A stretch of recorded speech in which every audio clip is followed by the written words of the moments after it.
If you're having suicidal thoughts or feelings or feel like you have no hope, please call 988. There, you can talk to someone who not only cares about your story, but cares about you. Please reach out today.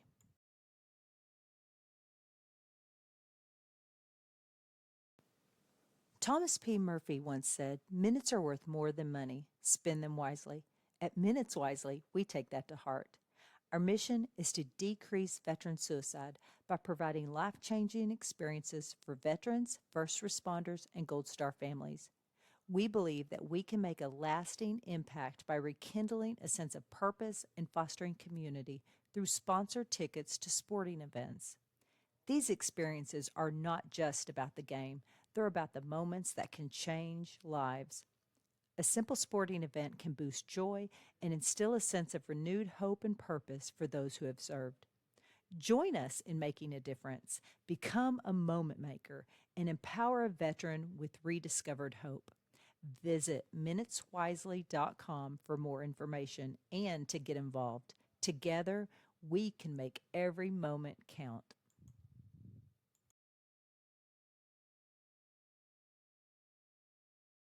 All right, welcome back to Minutes Wisely. Today we are here with Cory Gold. How you doing today, sir? Doing great. Happy to be here. How are you, Richard? I'm doing great. It's a little warm out today. I'm in Middle Tennessee and it's blazing out. Yeah, our family back home in Chattanooga are, Oh, you know, yeah. not too pleased right now. We're up in northern Montana, so it's about 61 right now out here. So 61. How's it rain? yes, it's been rainy, but it's been nice and cool, which we have been chasing the cool weather for a minute now, trying to find it. So this has been a long time coming. Yeah. So what? Is it? What do you do? Just drive around and camp? Yeah, so I mean, we've like been wanting to do this for such a long time. Like when Marguerite, my wife, and I met, I had like just lost my job at Gold's Gym as a like a district manager, Yeah. and she was in engineering school, and we knew that we wanted to be able to travel and we wanted to be able to see the world, but we just didn't know how to get there. So over the past 6 or 7 years, it's kind of been leading up to, we actually lived out of our Prius about 5 or 6 years ago. We called it the Adventure Prius, and we had a lift kit on it. I'll just send you a picture. We had a lift kit on it and a rooftop tent. And we were like, man, one day, we're going to have, a travel trailer. Yeah. And so this is pretty recent for us. And it's Wait, been, you have a child with you too? yes. How'd you know? I just heard a little You hear that in the background? Yeah, that's traveling it. for a living and you have kids. That's Yes. So we've got she'll be 2 in October, but we've got her, we've got 2 dogs, we've got our cat with us, and it can be tight at times, but what we love yeah, about the Airstream in specific versus or in particular versus like other larger trailers like yeah, fifth wheels or whatnot. Like this is only 25 feet, but we love that it forces us to get out. Like we love that when you're inside for too long, you start to feel a little cramped and like we want to get out and like be outdoors and sit outside. And I've actually this whole back hatch will open up. So it actually opens up with the screen and whatnot. So it's pretty cool. It's a really cool situation. do you go to campgrounds or you just find a spot in some random field? Yeah, I mean, we have some Yeah, pretty awesome like boondocking capabilities. We got a lot of solar on here, but my wife and I we're a little bougie. We like the campground experience. We like the full hookups and whatnot. And thank goodness, we both work, so we're able to afford it.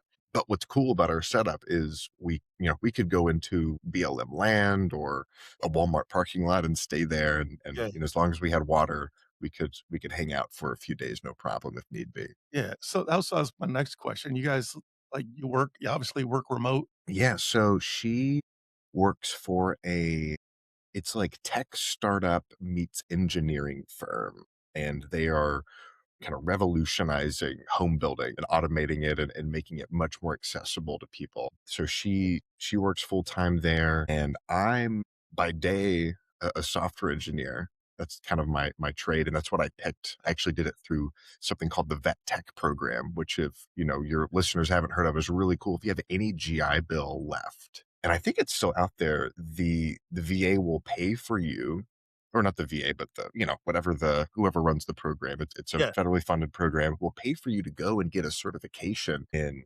software engineering. Or I'm trying to think what else, like cybersecurity, like high demand tech fields that would Right. normally cost like $15,000. I went for free.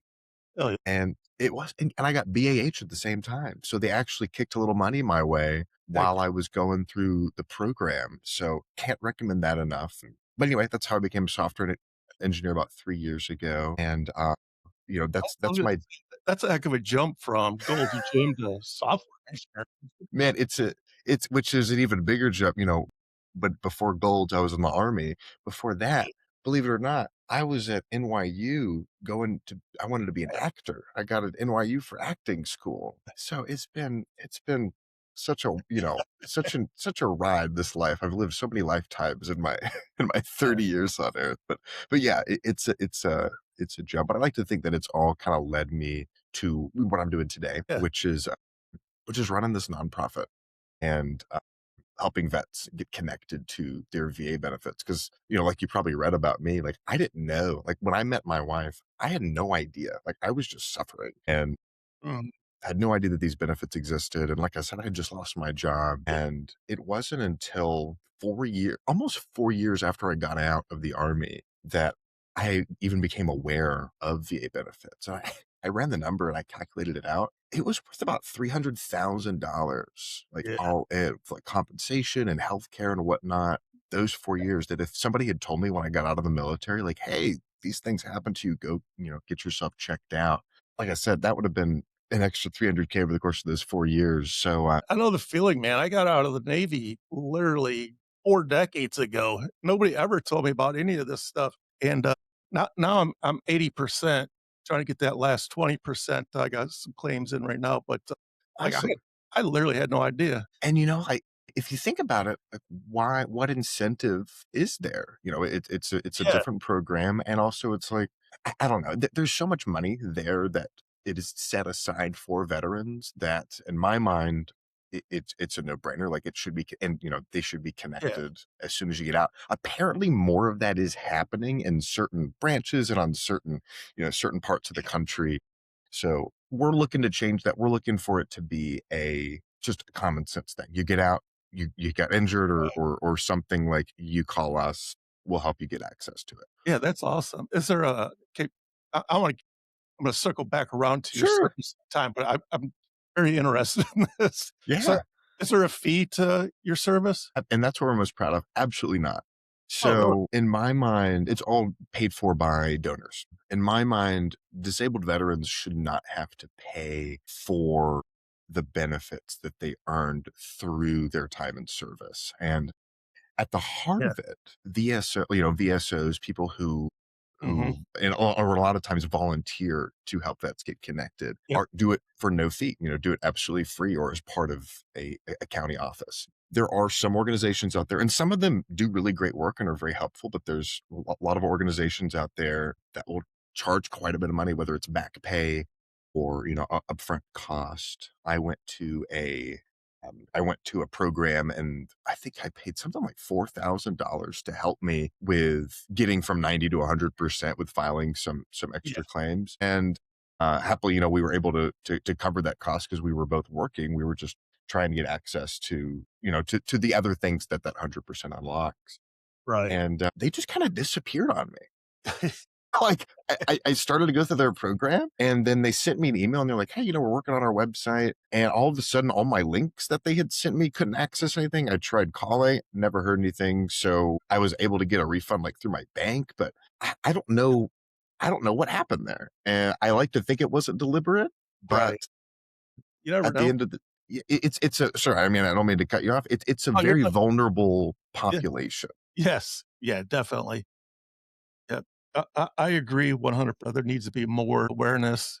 Like I said, I didn't know I was out for I got out of the Navy in 1992, and, I went through all those years, and then 2 years ago, I got cancer, right? And after my after I went through surgery and all my stuff, I was like, "Damn, like, it's very expensive to get, sick in this country." So I told my wife, I said, "I'm gonna go to see if I can get an appointment at the VA, see if they'll take me," even though I'm I've been out since the, 80s, 90s, early 90s. And sure enough, man, they took me right in and I got to 80%, but they're still looking at my cancer stuff. So I could potentially go higher. I don't know. We'll see what happens. And the good news is they're looking at it, right? So Yeah. Right. one of the primary complaints I hear about the VA is, oh, it takes forever. It takes forever. Yes. As long as you get your intent to file in and say, hey, I'm planning it, let's say I was putting it in today. It's June 30th. I'm planning on filing. You have up to a year to collect all your documents. And you're past that already, but I mean, you're at the point where you're still, it sounds like contesting that. And you know, the good thing is as long as it takes to fight through that bureaucracy or whatever is going on to make that Mhm. decision and to make that service connected, the back paycheck comes, right? So you get Yeah. paid for those months that you were fighting, given that everything goes through Correct. Yeah. the way that you're hoping. But no, that's, I mean, a cancer diagnosis is enormous, obviously, and then having to do that and Mhm. try to navigate the claims. Give us a call Yeah. if you ever just want somebody to Yeah. take another look at things. Yeah. So if they deny me again, because they denied cancer first, I filed. It's almost like they didn't even look at it, just shot it right Yeah, back and said denied. And I was like, "The crap? You didn't even look that really happens often. didn't even look at it. Yeah. It was just too quick." And so I got a bunch of case studies, my type of cancer. Uh, I was on an aircraft carrier, so I was exposed to jet intakes or, Oh yeah. exhaust, AFFF foam, all kinds of nasty Oh stuff. yeah. So I compiled all this, I set it back, and they've had it since November. So they, I don't know what they're doing, but it's moving down the chain. At least they didn't just kick it back automatically this time. And what's nice is they've got like because I've been following this stuff for years now through my own journey, and now we're doing it for a living. We're doing it in a nonprofit setting. I've seen like the VA hasn't made quite a few advancements in like their technology. If you know how to get there, like they show you every step of the claim process, Correct. which I'm sure you've seen. So, like you said, you can Like, see like, okay, at least it didn't get kicked back. They're right. still working on things. No, Yeah. that's such a I'm very yeah. thankful for being at 80% because now I'm like priority one for healthcare. If I need, Yes, I could go right in. So I'm very grateful. Even though I'm still working. Have my healthcare through my private, provider, but sure. I really don't use them anymore. I'm starting to filter everything over to the VA. They're getting a lot better. Like our VA in Chattanooga, they have a newer facility. It is absolutely gorgeous. And I've had had a chiropractor there. I've had an acupuncturist that worked with me, as Yeah. well as, my psychiatrist there, Yep. everybody. And unfortunately, like back, what year did you get out? I was 3 by 6. So I did 3 years active duty. That was Okay. 85, 86, 85 through 88. And then I did my active reserves 88 to 92. So, So you got out when like the VA was when the rumors were true, you yeah, know, when the rumors were true, and that's what like I'm trying to get the message out there, like, hey, come try them again. Like we're not yeah, associated with the VA. They don't. We have the only thing that we do is we're kind of the Uber, right? Like we mhm, take the veterans and we get them to what they need. We don't yeah, represent them or anything like that. But I gotta say, like a lot of places, the VA has gotten much better, and unfortunately, there are still regions where it isn't so great, but, give us a try is what I tell yeah. people. I love the VA because it's like a one-stop shop, right? So you go to the Absolutely. doctor. He says, "Hey, I want you to go to the lab." The lab is right down the hall. I want you to get X-rays. The X-rays are right down the hall. The mental health is right down the hall. Literally, everything is in this big giant building I love it. right there. Yeah. I love it. I've been using them now for like almost a year. I've been very impressed with them, be honest with you. And the thing too is if you wanna meet like, for me, I like to meet over, and it's not FaceTime, it's their proprietary, online software that you can meet. That's how I Yep, talk to my psychiatrist. They yep, yep, ship meds to me. Like yep, it's sophisticated and it's all at no cost to me yeah. because like you said, we're in that priority one, which is it's fantastic. It's Yeah, it's great. So again, hopefully some people are listening or will yeah, listen to this and I hope so. they'll go and give it another try. Yeah, I called him up a few months ago and I was like, "Man, I'm like, exhausted all the time, man. Like, I'm just wiped out." And they gave me a sleep study, and sleep study was great. Just thing you put on your finger and Yeah. do it at home, you sleep. couple days later, they call you up and they're like, "Yeah, you have severe sleep apnea." They sent me a CPAP, all the hoses, all the masks. They just Well, hold on, loaded me up. Richard. Let me stop you. Hold on. Yes, sir. Have you gotten rated for your sleep apnea? I just got it. Yes. Okay, good. I was about to say, because there's a Yes. lot of like sleep apnea rating, like they're changing. So I'm telling people, Yeah. if you have sleep apnea, go and get it rated. Yeah. I hate that they're taking it away. I know. I mean, so my thing is you're going to take money away from the veterans, but you have enough money for perpetual wars. Like our country's been at war for literally hundreds of years. I'm not going to pretend to be an expert in politics, but I Yeah. can tell Same. you Yeah. that I Same. can tell you that I absolutely agree with you. And the good news for veterans, the silver lining is there is money there for Yes. vets. Like there is so much money. Yeah. It's not like by you going and claiming your benefits, you're somehow taking it away from somebody else. Like there is Yeah. plenty of pie to go around. Yeah. And that's what I thought at first. I was like, I'm not going, like, I'm thinking like the VA is for people with lost limbs Yeah.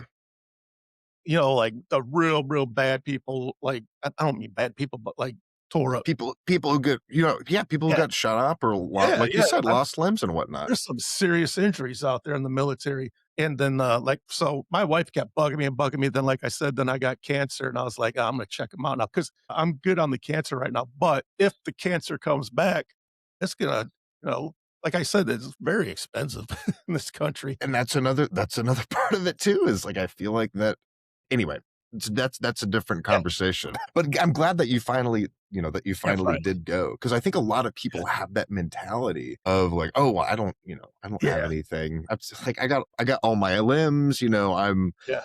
good. Like I didn't get shot. I didn't deploy. I didn't see combat. Well, the guy that saw combat, I didn't get shot, I didn't die. So there's Yeah. always somebody who's worse off who needs it more, quote unquote. Yeah, exactly. The reality is we all need probably a little something.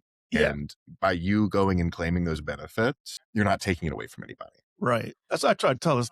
I work with a guy and he had some very major issues with his heart where like he almost died. They wanted to give him a heart transplant, but he turned it down but they put him on Holy medication. cow. So he's actually doing a little bit better right now. He had like his heart like percent was like 3% or something like that. It was real bad.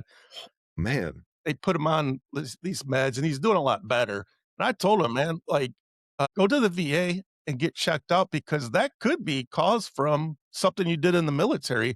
And he's like, no, he goes, he's like, there's nothing I did in the military that would, like I don't deserve it. I'm like, put their claim in and let them decide that. Like, that's up to you. It's not up to you. Yes. It's really not. It's not up to you. It's just, it's not. And it may sound harsh, but something I say to folks like that is, especially if you're suffering, is it's selfish because your loved ones also deserve for you to get better. So if you have access to something that's going to make you better or help alleviate, the compensation is meant to alleviate some of that stress. Once I had that money, that cushion coming in, and I was able to make my bill payments, it freed up so much space where I could get help to heal.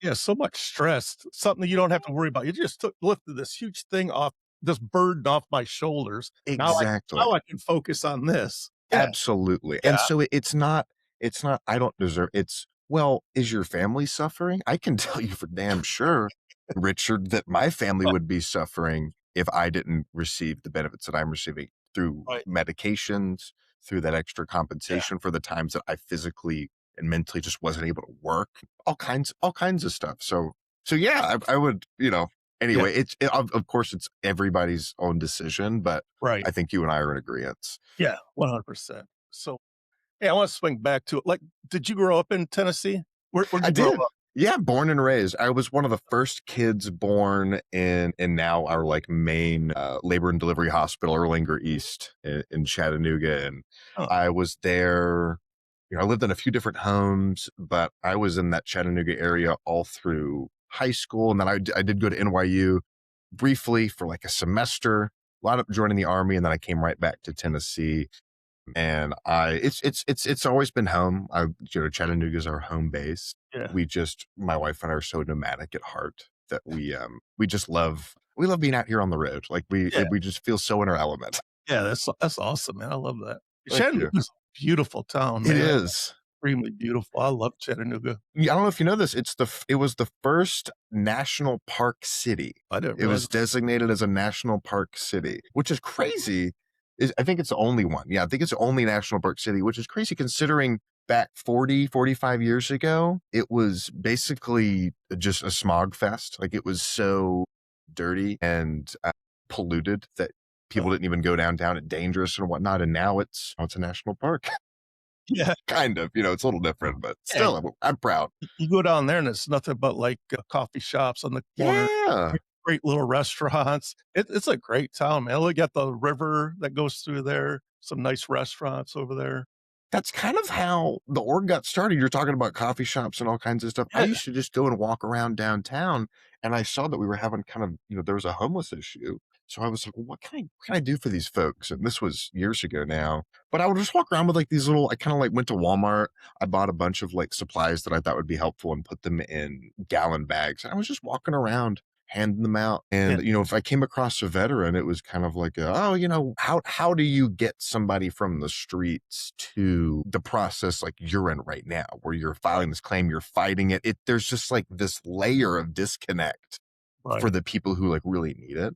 Not that everybody doesn't really need it, but, for the folks who are, are incapable of helping themselves, there was that disconnect between there and getting them there. So that's where this organization got founded. Yeah, that's awesome. So, why did you choose the United States Army out of the others? Great question. That's a great question. Because looking back, my Army buddies would say this too. We were like, God, we should have joined the Air Force. We should have done. But yeah, growing up. So my grandfather was, and there was no pressure for me to be in the Army, but my grandfather joined the Army to become an optometrist and kind of used that as an avenue. And he was, wound up being a captain and went through college and all that stuff. So there was a little bit of that, but it wasn't mostly that. It was mostly my buddy in elementary school. His name was Josh Deckelman. Still is Josh Deckelman, if I remember correctly. I think that probably still is his name.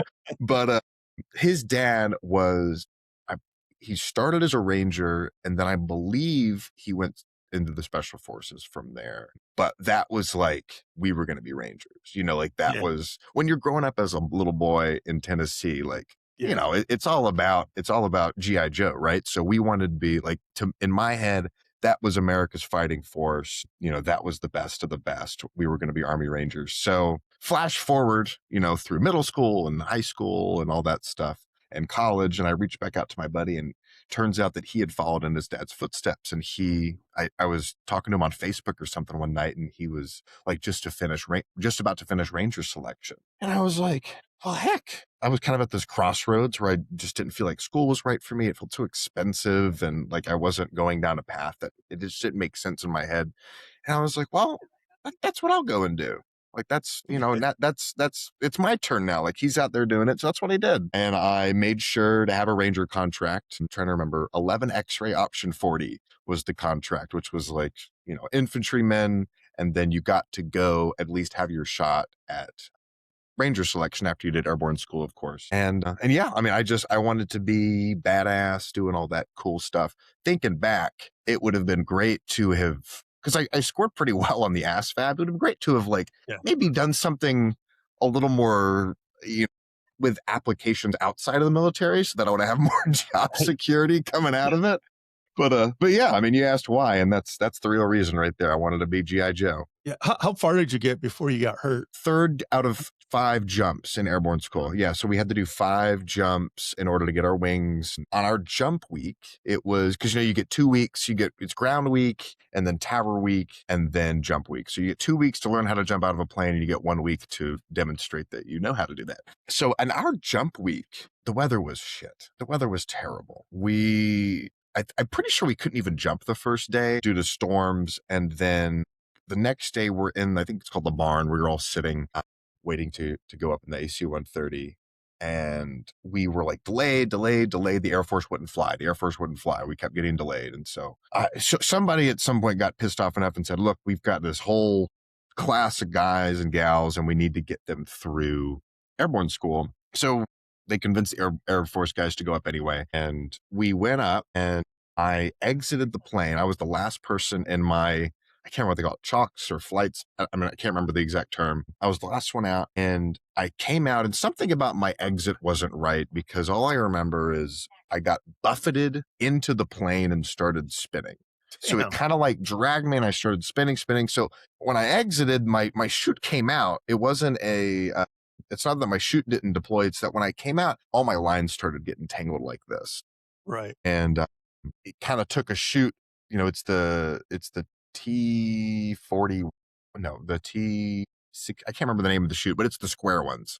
And it took the chute, and instead of opening like this, it kind of was more like this. I was just falling through the air a little faster than I should have. And I was not, this was my third jump. I wasn't able to, I was too afraid to pull my reserve chute because I was afraid they would like get tangled together. And Yeah. I just wound up hitting the ground way too hard and broke the bottom part of my spine. So I still my one of the couple of the bones in my ass instead of being like this, they're crooked like this. So I have to like pick a cheek when I'm sitting. And I had a traumatic brain injury as well, which Oh, man. that was like the majority of my issues. Honestly, my back issues, like it's my back. Like I got 40% for my back, and it is what it is. Like I can't do the same. I can't lift as much. I can't lift hardly any weight anymore like I used to, and it's hard to sit. But the real stuff was the psychological stuff that came after that, and Yeah. that was what was really scary because I was always such a like I was the go getter, I was the rallier. I was like, come on guys, like we can do this. Like that was me. Like I was the cheerleader, right, for the Yeah. team. And coming out of that, everything got so dark and it scared the shit out of me. And I actually wound up just spending years like that and trying to figure like what happened when I got out of the army. Like what do I do now? I spent so much time training to be this elite soldier. And now I just have to like go back into the fold. And I just didn't know what to do. Yeah. I think it's a hard enough transition for anybody to Yeah. from military to civilian life. It's a very, very hard. And then to have that on you also, it's got to be extra hard. It's like unexpected. It was just kind of like, I mean, I had every intent I was acing all of my, what do you call them, APFTs. I was getting 300s and, I was an expert marksman and I had to be, and maybe not the best, but I had to be among the best. Like that was my Right. goal. And to just kind of have that yanked away from something that was out of my control, out of anybody's control. I mean, I guess we probably Yeah. shouldn't have flown at that exact time, but at the end of the day, like it was not my fault. It was nobody's fault. And, yeah, it was a lot of whiplash going from there, and I think I spent years trying to recreate that sense of brotherhood, that community. And I was thinking about doing Yeah. the police, and I actually went to the fire academy, just chasing that like camaraderie that I got in the military. Yeah, Interesting. Where's jump school? Fort. Hey, is that a shepherd? Yeah. Awesome, I got one of those too. She's almost 10, but anyway, jump school. Is it still Fort Benning? I think they were talking about changing the name. I'm not sure. I know the Obama administration changed a bunch of names or Something was going to change with the name. Anyways, I went Fort Benning. It's Columbus, Georgia, is where I was. That's where I did everything: basic, AIT, no, jump school. never left. No, never lied. I'm pretty sure. Yeah, I would have had Ranger selection there too. And yeah, I mean, my goal. I wanted to be in Washington. I can't remember which battalions in Washington, but that was the group of guys that I was with. We all had our contracts. We were like, that's where we're going to get stationed. There, we're going to be part of X Ranger battalion. But nope, spent all my time in Fort Benning, Georgia. So you weren't all that far from home then, because that's not too No, far from Chattanooga, right? not at all. It was about 4 hour drive. So, and it was wild too, because my family has a lot of roots in Fort Benning. I mean, my, like I said before, my grandfather joined the army and became an optometrist and actually started an optometry practice in Columbus, Georgia. That was like a staple there Yeah. for years and years until he passed. So, that's where my dad grew up. Like I had family there, but, it's not I wanted to go somewhere with bigger mountains. I'm in Montana now. Yeah. We're trying to get to, visit her sister in Washington. So I love the mountains and, there's a lot of mountains in Tennessee, but I don't know. I don't, I don't have any super pleasant things to say about my time in Columbus. So yeah, I'll That's refrain. It doesn't seem like it's like, on the top of the list to go. A lot of pawn shops and fast food joints, Yeah, and I think you get a lot of that with any, like, on any near any military installation, just because you yeah, got the boots coming out wanting to buy engagement rings and cars and whatnot. 18% interest rate, but yeah, it wasn't my dream. It wasn't my dream to stay at Fort Benning for that long. I'll just put it. I bet it was hot there. Yeah, it was, and it was so hot in the summer and so cold in the winter. Yeah, It was like there's just no break. There's no break. It was, even going into to basic in the fall was, oh, it'll be the fall time. It'll be nice. No, it was hot the whole time. We didn't get any nice weather. It was hot, and then it was super cold. yeah, And anyway, maybe it hardened us to be more to be more hardy soldiers. I don't know, but yeah, well, I think the yeah, government has a way of doing that. They just pick the shittiest places for these bases. it works. It works. It really does. I mean, look, even the SEALs, they make paradise as shitty as they can by making them roll around in the sand. Yeah, yeah, So even they'll make your life miserable no matter what.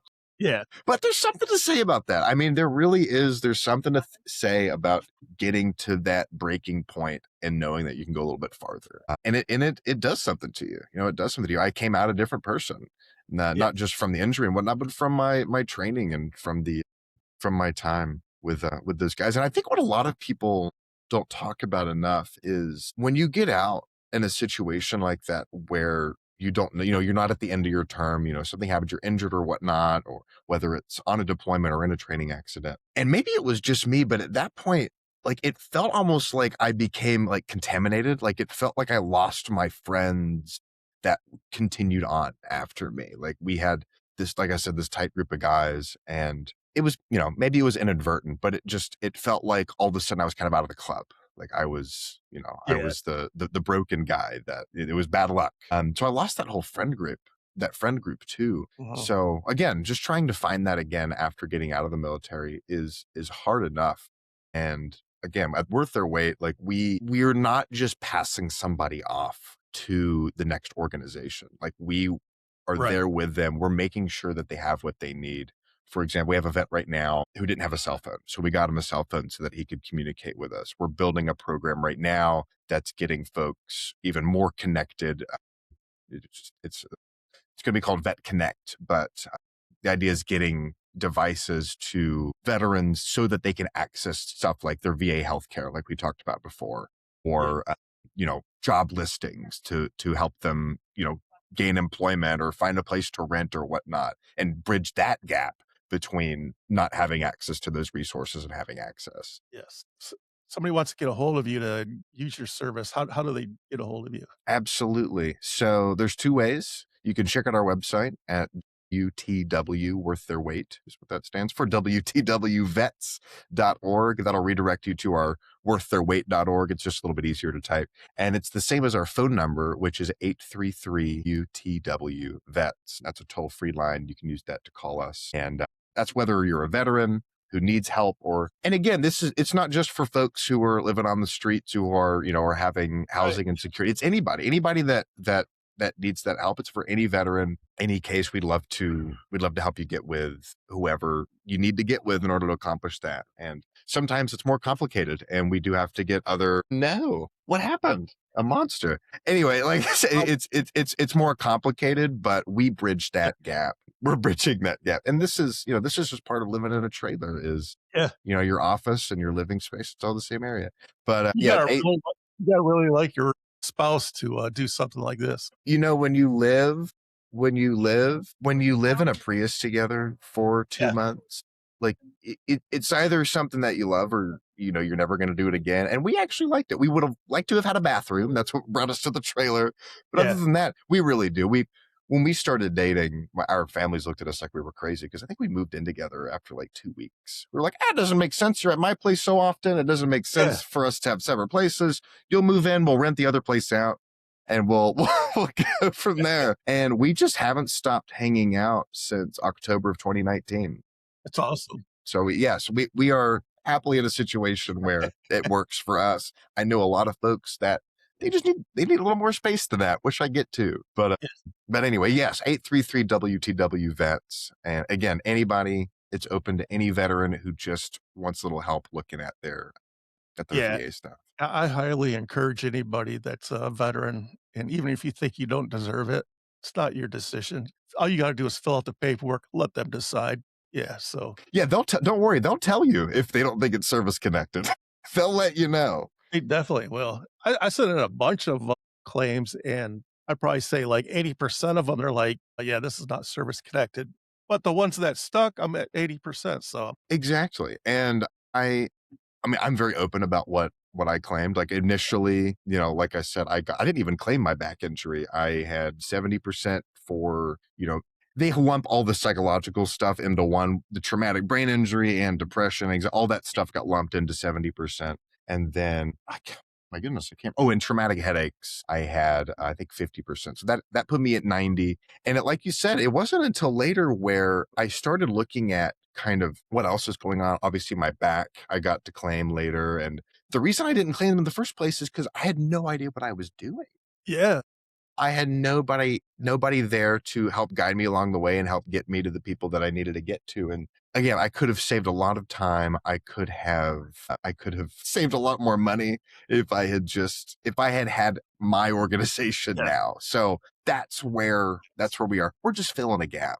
There's just a gap that needed to be filled. I'll tell you a cool story, man. So I went to the VA because I was having trouble with my asthma. It was chronic. It wouldn't go away. So told my wife, I said, I'm going to the VA. That way, if I get inhalers, I get them for free. Yeah. I could go to my doctor, but why do that if I have to pay for copays and stuff?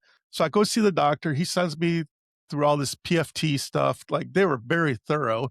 It turns out that I'm like borderline, the hell's the I always forget what it's called, borderline asthma. It's a little bit worse than asthma, but I It's always not COPD, is yeah, it? yeah, there you go. Oh, it is COPD. I'm Okay, always wow. thinking of OCD. I'm like, "Ah, well, I am Yeah, that too," but similar letters. yeah.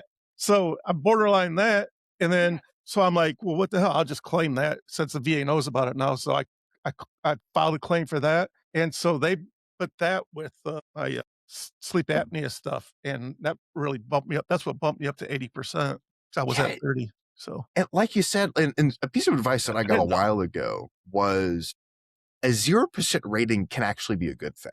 Because when Yes. you're rated at 0%, it means that the VA is acknowledging that whatever that condition is Yep. service connected. So if it gets worse, you can always file to have an increase. So that's something to keep happily, it sounds like they actually gave you a significant rating for those two Yes, for things. that. Yep, they did. And you said something really important too, which is the inhalers are free. A lot of medications and whatnot, those copays add up. The Yes. $50 here, $50 there, a couple Yeah. times a month. I mean, I don't pay anything for my prescription medications. 0, 0. And I don't even have to hit the refill button. They just show up at my It door. just happens. Or I think sometimes I get a text or like, hey, you need more of this? Yes. I send a Y. They're like, all right, we'll send you some more. Like, how great is that? No more Walgreens lines. I just wish I could get my family on there. Once you get to the 100%, so I'm at 100% now, but I'm Yeah. not considered permanent in total at this point. A Yeah. lot of things that, get unlocked once you get to that P&T, such as, in Tennessee, there's what is it? Like the tax on your property, like property tax Yeah. can be reduced.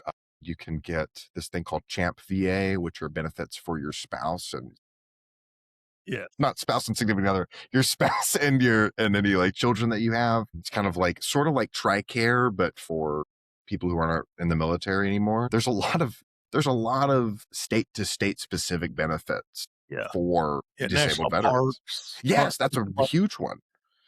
It's a huge one, especially right now. We're in the Yeah. camper. Yeah, you get free access to national parks. I mean, there's a lot of really great things that that the VA is doing, and that It's become unlocked once you hit that rating. how do you push them to the PNT part if you're at 100%? That's kind of like the cherry on top, right? That's kind of hey, that takes away that whole nervousness of, oh, can they take this away? Which is legitimate. I mean, I was reevaluated for PTSD. I actually got a higher rating when they triggered the reevaluation. I got really scared because that was my highest rating. And I was like, man, what if they determine that, they need to take that away, or that I'm Yeah, they a fixed me. big, yes, that's a big one too, especially with the psych stuff that I had to overcome, was afraid of getting better. Because, oh, if I get better. So I spent some time, like after I got that PTSD diagnosis, just terrified of, okay, well, if I take these meds and like they're helping, like they're going to take away my rating. And it doesn't really work that way. It doesn't work that way. It's good to want to get better. It's good to want to get better Yeah. for a whole slew of reasons. But I am under the care of a psychiatrist to make through the VA so that I don't regress back to where I was before I got seen by the VA. But anyway, you were talking about reevaluations and the 100% P&T. I don't know. I'm still exploring that. There is a way, I can't remember how to do it. I saw on the internet, there's a way if you are rated to basically look at the data in the VA's database. It's not like hacking or anything. It's just you're looking at like a piece of data that tells you like which conditions are considered permanent, like which conditions. Static and non-static. Correct. That's it. Yeah. The static and non-static conditions. And it may be easier now, but at the time I went and looked and saw like, okay, well, why am I not P&T? And it makes sense, right? They want to give you an opportunity to get better in other ways. Yes. So I don't know is the short answer. I don't know is the short answer. I'll let you know. We'll have to get a follow-up chat. Right now, I am kind of out of my own case and I'm more focused, which is honestly good for me, is to get out of my own case. That's always good. And I'm more of kind of helping other people get to where they need to be. I'm hoping that the VA doesn't trigger another reevaluation during that time while I'm not P&T. But if so, then we'll figure it out. But yeah, it's a journey, and there's all kinds of pitfalls that can be there, or some unexpected ones too. Like, okay, now I've got this money. What do I do now? Do I just sit on my laurels and relax? That's not going to work. Right. That's not going to work for a vet. That's not going to work for somebody who needs purpose. Yeah. I think the worst thing you do is just sit at home and just collect your money and be like, treat it as welfare or something, man. Like, still go out and thrive. Just have a little cushion if something happens. Exactly. Use it to, okay, well, now I've got a little extra money coming in. Maybe now I've got the resources where I can go and try that part-time gig, or I want to start that business. I talk about this with the AI too. Like, yeah, there's a lot of issues with the AI, but there's a lot of time that it's freeing up for people to go and do the thing that they really want to do. Yeah. And I'm feeling, I don't think it's going to be this is a totally different conversation. I don't think it's going to be as dreary as people make it out to see. I think we're going to see a lot more people who are going out, doing like I'm doing, starting their own organizations, their own businesses, and doing the thing that actually makes them thrive. We're going to have happier people for it. Yes. Yeah, I started a nonprofit also, and if I ever get to that 100%, you can bet you I'm going to be doing that full time. Absolutely. Yeah. And we're still in the early stages too, where at some point I'd love to be able to draw like a small salary just to be able to leave no, I really enjoy my day job, but I want to be able to put my 100% focus into the nonprofit. So I'm kind of treating it like a startup. It's that energy of everything's changing quickly. We need funds so that we can go and do the thing we need to do. And it's a lot of moving parts all at once, and people are wearing different hats. I'm very proud of my team, the folks that are see this vision along with me. But what is your nonprofit? I don't remember seeing that. So Minutes Wisely, so this podcast did so well that started making money. So it wasn't Awesome. it wasn't my directive to make money, because I feel like I didn't want to profit off of people's stories, right? Yeah. So I hired a CPA. I said, I don't know what I want to do yet, but I want to start a nonprofit, call it Minutes Wisely. So I did that, and I went through a couple changes here and there. But now the main goal is to send veterans, first responders, and Gold Star family members to awesome events, and throw out the red carpet for them. Say, for instance, if it's a concert, buy club seats, buy their dinner, if they pay for their parking, like all. When you started I remember reading that you would send veterans to events. I didn't know that you were rolling out the red carpet though. Yeah, I mean, that is so cool. Yeah, I have season tickets for the Detroit Lions and the Tennessee Titans, and they're always good seats, right? So my Titan seats were club seats, my Lion seats are right down in the front, and I think last year I spent like $30,000 just on tickets to send people out. That is so awesome. Yeah. There's something about that like VIP experience where you can look at it from far and be like, I don't really need that. Like that's, that seems so extra, as kids say. Yeah. When you have that experience, it elevates. I mean, it is extra special to have Yeah, those club seats or to for have, sure. front row seats to we went and saw a show in New York and splurged for front row seats, and it was a totally different experience. Yes. So the fact that you're Definitely. sending guy, I love that. I love, maybe we can see if we can collaborate a little bit on Yeah, some stuff because I got yeah, I some would guys love that would love that. yeah, I would love to. So my original thought was if I could get, this man or woman, whoever it may be, out of their house who's having a rough time, a rough go, and, suicide's a huge deal in the veteran Yeah, community and also the first responders. So if I could get them out of their house, out of their little funk for one night, give them a VIP experience and give them like that wow factor, like, oh my God, like life is really worth living. man, like that's as somebody that could have benefited from that when I was in that hole, like that would have made the difference. Yeah. That's something that really because you spoke on something that really highlights everything that you're doing, which is you're showing them that life is worth living. You're showing them like, okay, there is some sweetness out there still. Yeah. Even if it's far off and you can't and you're just getting a little taste of it, that's still Yeah. there. Give a little bit of And drive to achieve that again. yeah, that is I I love that. So how has it been? I mean, how is that whole experience of how's fundraising been? Like have Yes. you been able to do that? Yeah, so, I do a couple events during the year. I just did a, crawfish boil that made a few bucks. All right. Last year, we do a annual golf outing that brings in between seven and $10,000. Oh, fantastic. I did a barbecue/concert last year that brought in about $30,000. Wow. Wow. Yeah. So, like I said, I had cancer. I had surgery in April of last year, so I'm just a year out. And the whole time I was going through my healing process, I kept thinking to myself, man, if I'm that scared being a grown man, I couldn't imagine what a child is going through or a child's parents going through this, right? So I kind of, sending people to the events is still my bread and butter, but I kind of evolved a little bit. So now I try to find veterans and first responders that are dealing with childhood cancer. So since April of last year, I've sent 3 families to, like, way better than awesome events. Like, give me an example. I'm so enamored. Like, I would like paint a picture for me. A 9-year-old boy that lives here in Murfreesboro, Tennessee. His father is in the Army. He's 9 years old, and he's had 3 brain surgeries as a brain tumor.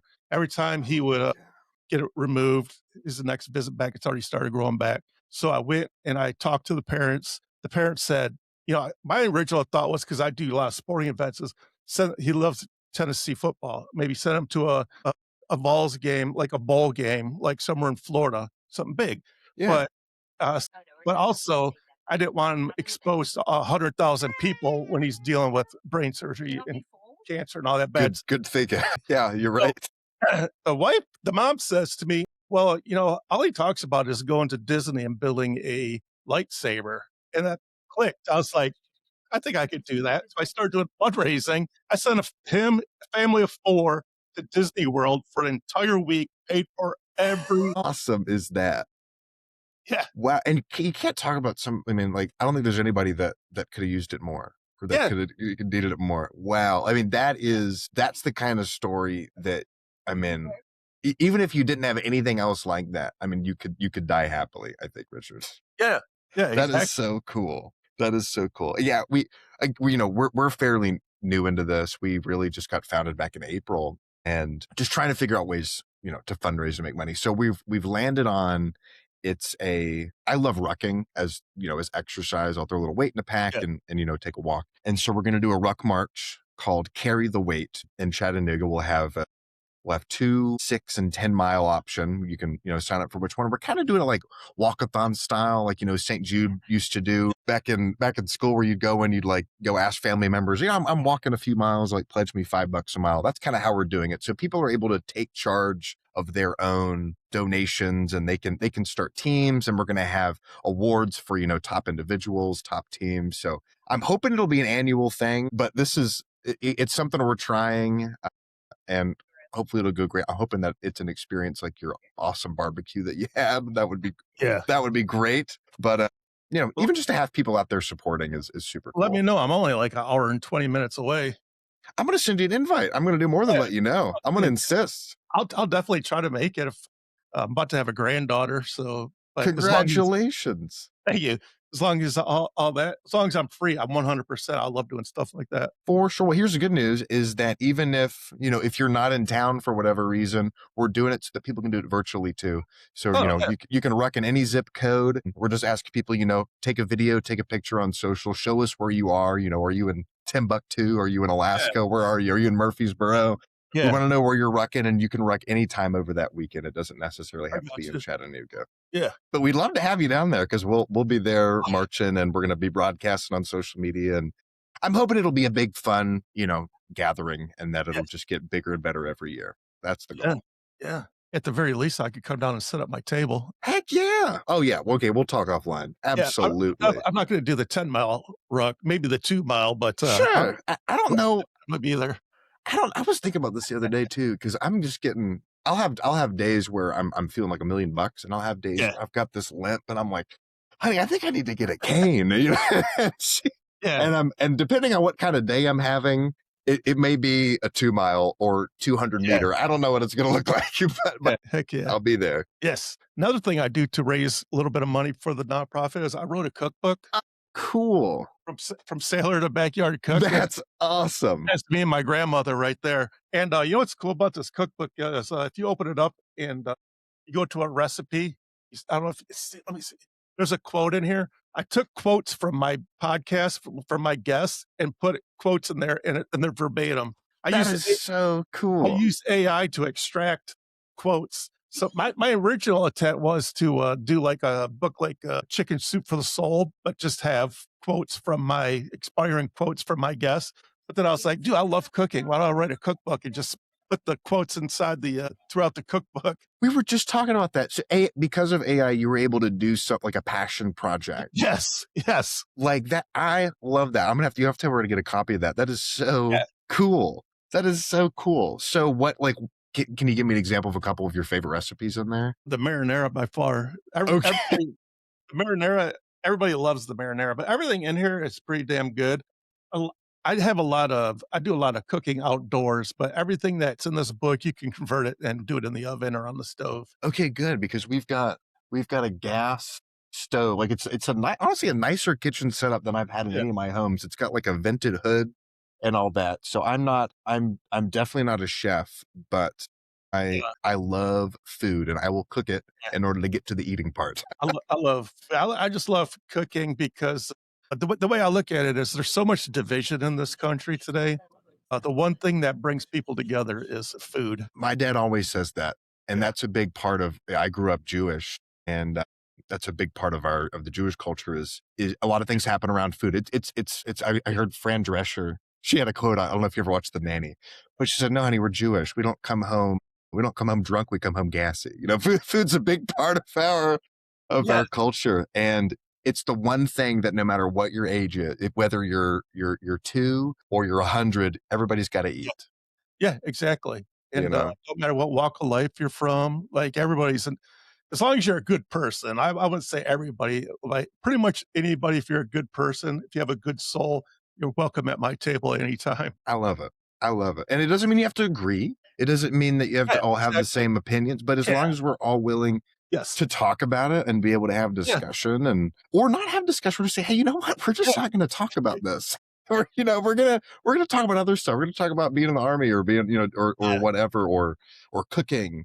I gotta get a copy of that because you said marinara and my mouth Oh, started watering. there's a whole bunch of awesome recipes in there, and but going back to that, the one thing that really drives me crazy, when people, like, their beliefs are different, Yeah. there's so much hate because I believe a different way somebody else believes. It's just for instance, I get it. President Trump, he's a hard person to take. This is not what this is about, but he's having a 250th birthday party for America. There's a handful of states that aren't going to show up because they don't like Trump.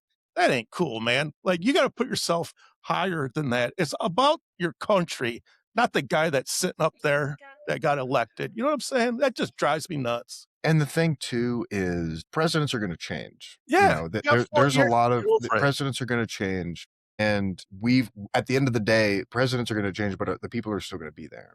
Yeah, exactly. So the number one thing the number one thing that we can do to make sure that we keep getting more bullshit in the government is keep dividing ourselves. Yes. That's the number one thing we can do. But if we come together and we like you said, if we come together and we think about what's the greater good, which is the Yeah. country's values, you know, the fact that we're one big melting pot. I was just at the library talking, like, we're all immigrants. You know, we all came Yeah. here, whether you are a immigrant like my wife is, or your family's been here for generations, you all came here to have some sort of a better life. We're all Exactly. here for the same reason. So let's support ourselves through it. Let's support each other through it. Yeah. Yeah, exactly. Love your neighbor for real. I mean, it's literally in the Bible. It's literally there. It's not, what is that? It's not the silver rule. It's the golden rule, right? Yeah, exactly. Like, Absolutely. what's so hard to, to love your neighbor? Like, I don't know. I don't get it. Whatever. I don't know what I think. Yeah. I try not to think as often as I can. Yeah. I love different cultures and learning different cultures. You know, they're like, I don't know, maybe I don't understand why people are so scared of somebody that's different than them. I think a lot of it comes down to I think at some point there's like a physiological response there. Like there's a response where anything different is starts off a little scary. You know, even as a kid, it's like, Yeah. ooh, that food looks kind of, I don't want to get anywhere Yeah. near that. So I think there is like part of our monkey brain in there is like, okay, this is out of the ordinary. That food smells different. I'm using food a lot. Can you tell that Yeah. I like to eat?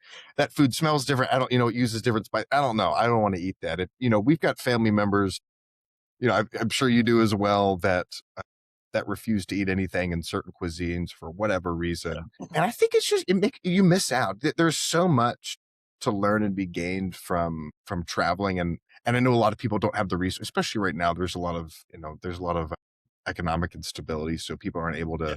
to travel as much. But if you're able to even just travel down the street Yeah. Right. to the Yeah. Thai restaurant or Yes. the authentic Mexican place that, hardly anybody speaks English, and you go in and you have their food and it's the most amazing food you've ever had.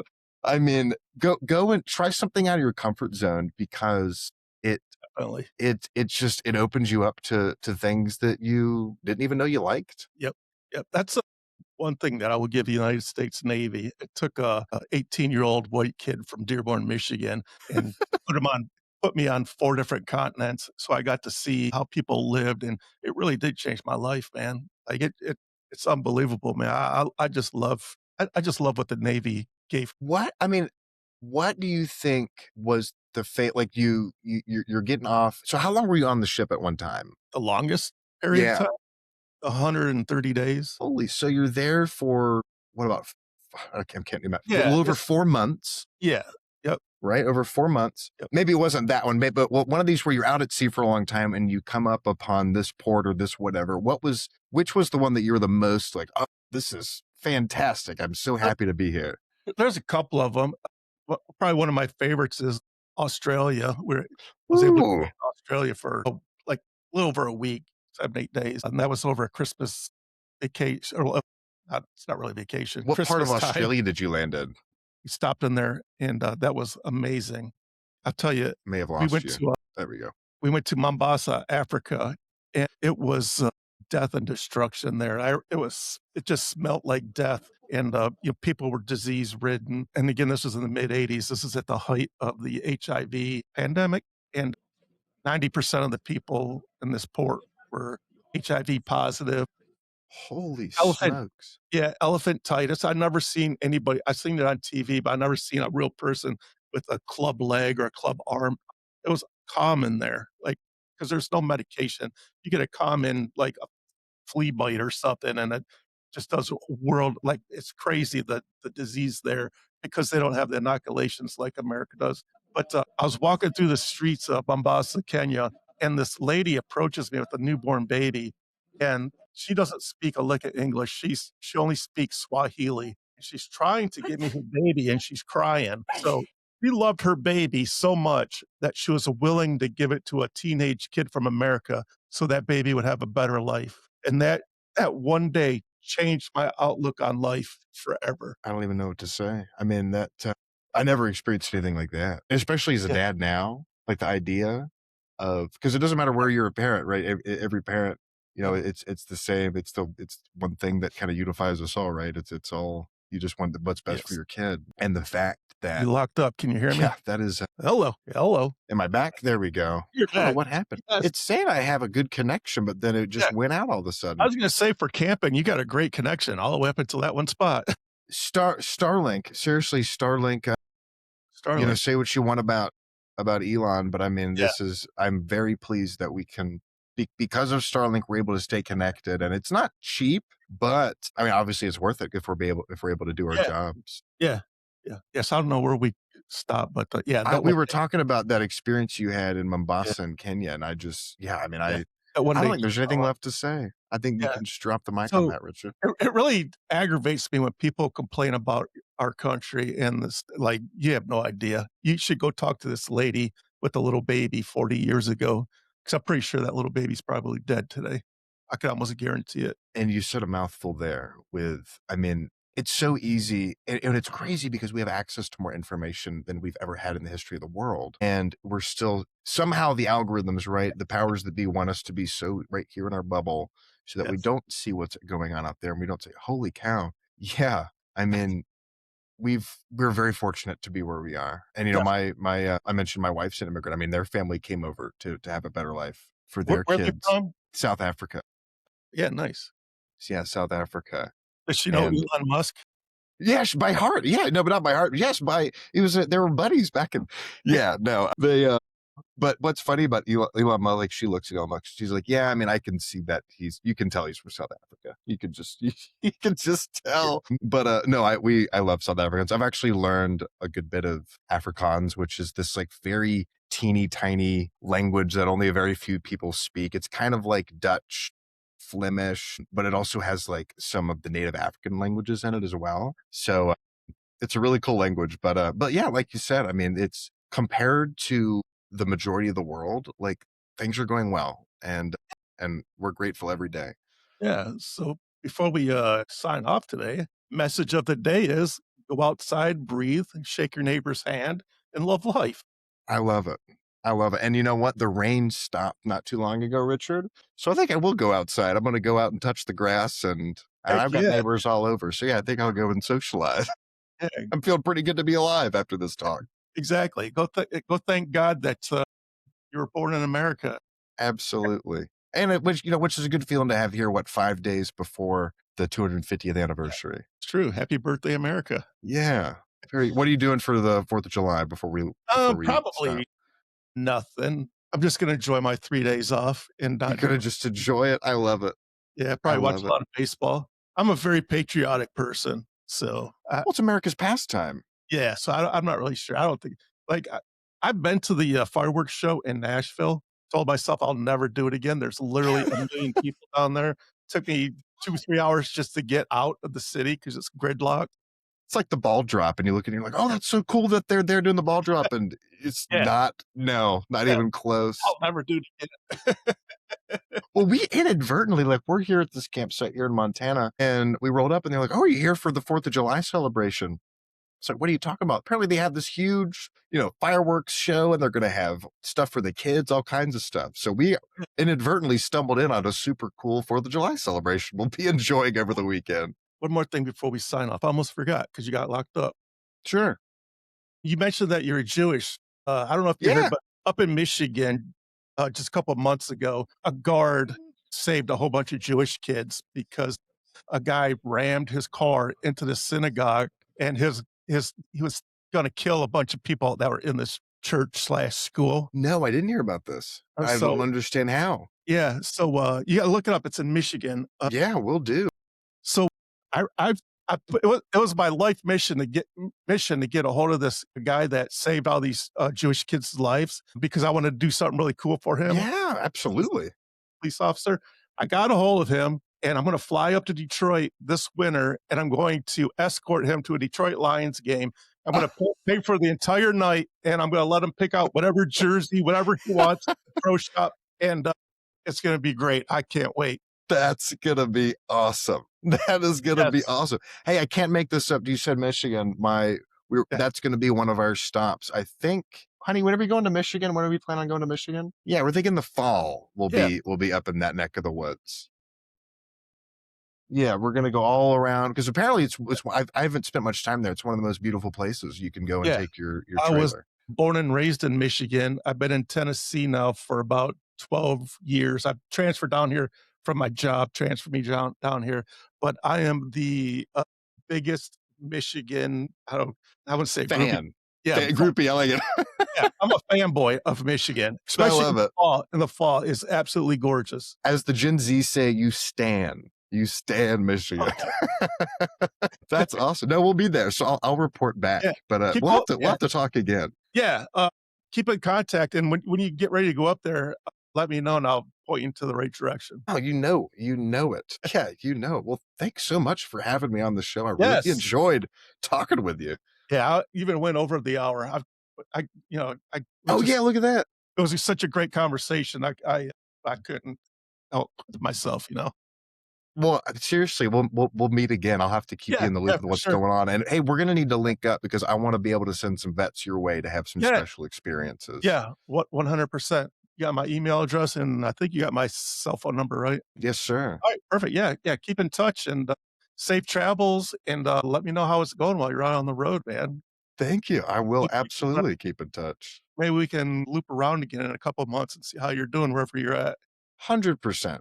Absolutely. Absolutely. Well, like I said, we're going to keep in touch. Like, we're not Yeah, going to be yeah, yeah. strangers. All right, we'll talk. So I'm going to sign off now. Thank you, everyone, for tuning in. Until next time. And Corey, stick around after I hit stop. Make sure that you're all uploaded. Will do.